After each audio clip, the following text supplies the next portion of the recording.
సోమనాథ జ్యోతిర్లింగం కథ. భారతదేశంలోని ప్రథమ జ్యోతిర్లింగంగా ప్రసిద్ధి చెందిన సోమనాథ దేవాలయం గుజరాత్ రాష్ట్రంలో ఉంది. పురాణ కథల ప్రకారం చంద్రుడు తన గురువు దక్షుడి కూతుళ్లైన 27 నక్షత్ర కాంతలను వివాహమాడాడు. అయితే చంద్రుడు తన భార్యలలో ఒక్కరైన రోహిణిని మాత్రమే ఎక్కువ ప్రేమించాడు.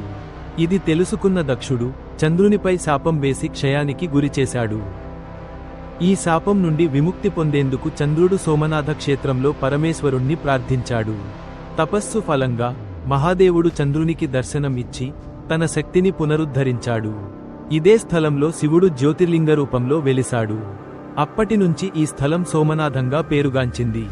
అనేక కాలాలకు అనేక విధ్వంసాలు ఎదురైనా ఈ దేవాలయం మళ్లీ నిర్మించబడింది.